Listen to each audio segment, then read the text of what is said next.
स्वर्ण पद्मर स्वर्ण परी परिलोकरे बहुत बड़ पोखरी थिला जहार पानी क्षीर परी एकदम सफा थिला।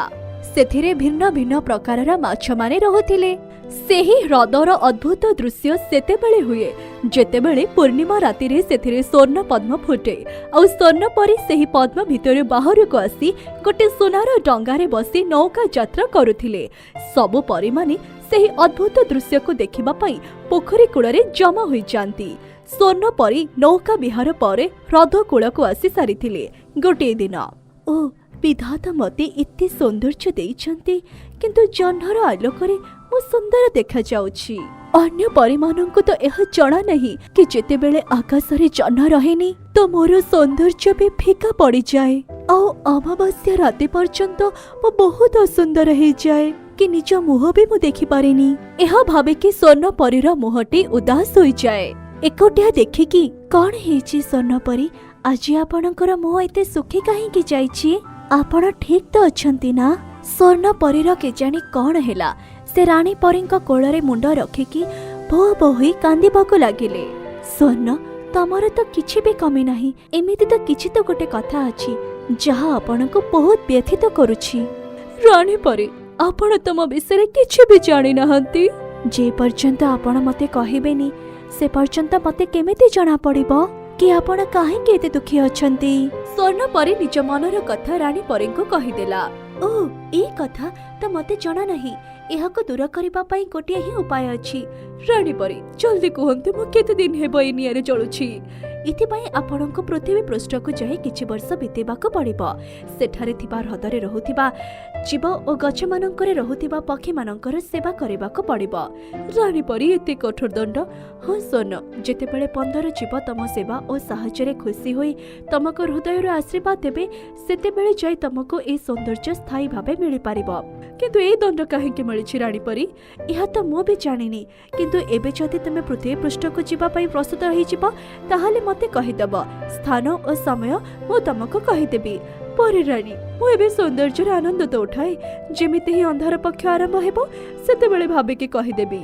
धन्यवाद, ठीक अछि, किंतु ए कथा तम भितरे सीमित रखिबो। परे रानी चली गले। स्वर्ण परी निज विचार रे हजी गले। पृथ्वी को जाई कोठी रहिबी केमिति रहिबी जणा नाही, सेठाकर लोक केमिति हेइथिबे, किंतु गोटे थर जदि मु ए दंड भोगी नेबी ताहाले जीवन आराम रे कटि जिवो। एही विचार से करिबा मात्रे ही से सेही दिन पृथ्वी पृष्ठ को जिबा पई निर्णय नेले। द्वितीय दिन से रानी परींक सह देखा हेले। रानी परी मु आज ही पृथ्वी पृष्ठ को जिबा को चाहूछि, आपण मते खाली एतिके कहंतु मु सेठी कोठी रहिबी।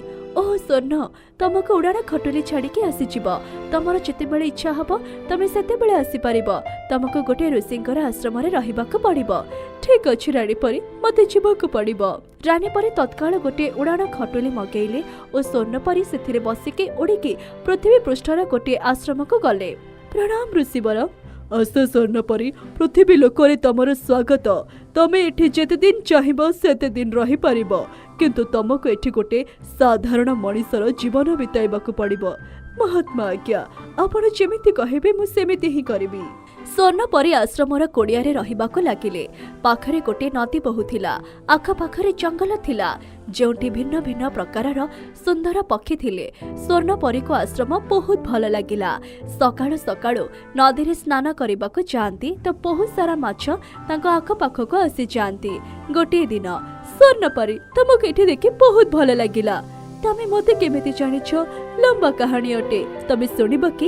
एबे नाइ, संध्या समय रे आसीबी, सेतिके बेले सुनिबे। एबे ऋषिंकर पूजार समय। स्वर्ण परी रास्ता रे किछि फळ तोळिले आ आश्रम आडको चली गले। सेतिके बेले हठात गोटे कोइली तांको सामने रे आसी गळी पड़िला। से आहत थिला। स्वर्ण परी जल्दी से कोइली को उठे नेले और आश्रम को नहीं गले। आश्रम को जाइकी से कोइलीर थुंटरे पानी देले आ कपड़ा रे घा को सफा कले आ औषध लगेई देले। कोइलीर आखि खुली गला और से तार पंख को फड़फड़ करी, स्वर्ण परी तमे बहुत दयालु अट। अरे मु तो तमर देखा सुनारे व्यस्त रही गली। एबे मते महात्मा पाई पूजा सामग्री तैयारी करिबार अछि। तमे संध्या रे नदी कूल को आसी जीव, पुणी कथा हेबा। स्वर्ण जल्दी पूजा सामग्री प्रस्तुत करिकी महात्मा कोडिया पाखक पळेई गला। आसो आज बहुत डेरी हे गला। महाराजा आज गोटे आहत कोलीर सेबार डेरी हेगला। ऋषि हसी दे निज पूजा साधन रे लीन होई गले।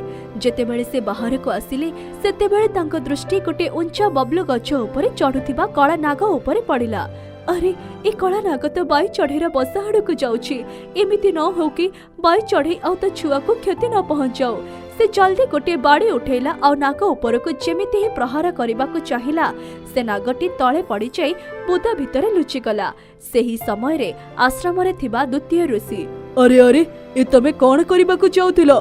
तमको कोन ए आश्रम रो नियम जाना नाही? एठारे कोनोसी बे जीवन को मारिबा निषेध हटे। महाराज क्षमा करतु, जदि भी से अन्य कोनोसी जीव को क्षति भी करूना काहेकि ये बाही चढ़ेर बसा उड़ को चाउथिला। झियो से नाग एमिति रे भी सेही कंटामय बबलू गछरे चढ़ी पारि नथांता। ओ महाराजा आपण तो मते बंचेई देले। एहा कहि कि से तांका पाद तळे पड़ी गला। संध्या हेबा मात्रे ही से नदी कूल को पळेई गला। सेठारे माछ ताको अपेक्षा करिथिला। सोनपरी मु तमको ही अपेक्षा करिथिली। तमे मो विषय कोन जानिछ मते कुह तो? प्रकृति रे मो भी परिलोकरु आसी मो दंड को भोगुछि। सेथि पई तो मो तमको बहुत भला भाबरे जानिछि। पूर्णिमा रातिर से अद्भुत दृश्य को भला किए बा भूली पारे। से दुई जन परिलोक विषय रे बहुत समय जाए कथा हेले। अच्छा ताहले ठीक अछि मु जाउछि। सोन परे 5 वर्ष जाए सेही आश्रम रे रही कि बहुत सारा पक्षी आ माछ मानकर सेवा और सहाय्य कला। आश्रम रे समस्त ताको बहुत भल पाउथिले। पक्षी माने आ नदीर माछ माने समस्त हृदय ताको आशीर्वाद दउथिले। गोटे दिन जेतेबेले से नदी को गाधेबा को जाउथिला जंगल रे गोटे अजणा व्यक्ति गछ तले जाल बिछेइकी बसी थिला। हठात गोटे पक्षीर दल खाद्य लोभरे आसी सेही जाल उपरे बसी पड़िले। स्वर्ण परी सेही अजणा व्यक्ति को तमे सेही पक्षी गुडी को छाड़ी दियो। ए जियो तू तो काम करे। जदि मु ए पक्षी मान को छाड़ी देबी ताहले मु कोन खाइबी? मु तमको गोटे कुहुक बाड़ी दउछि जे तमरा सबुतक इच्छा को पूरा करिवो। ओ जदि तम पाखरे कुहुक बाड़ी अछि ताले तमे ना काहेकि ए पक्षी गुडी को उड़े दो ना? मु एमिति करि परिबिनी। चलो दियो बाड़ी मो हाथ को दियो। परटी जेमिति ही तांको हाथ को बाड़ी देला सेही अजणा व्यक्तिटी पक्षी माननको छाड़ी देला। किंतु ए कुहुक बाड़ी ए झियोटी को ए जाल रे फसेकी मो घरे पहुंचाई दियो। तमे एटा ठीक कलनी। जेतेबेले से लोक घरे पहुंचिला तो सेतिके बेले आकाशर गोटे उड़ाण खटुलीटे आसिला आउ सीए सेही जालरू मुक्त हे गला।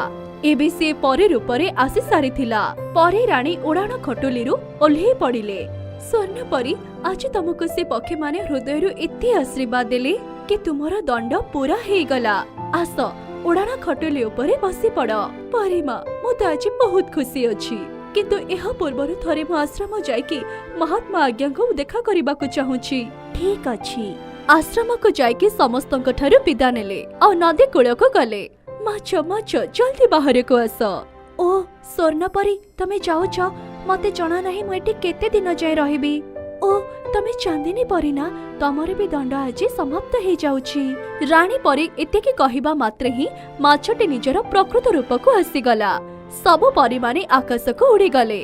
सेही दिन पर ठारू केही भी हेले स्वर्ण परी को अमावास्या राति रे मन दुखरे बसिथिबार देखि नथिले। से सबु दिन पई गोटे सुंदर परी हे जाइथिले।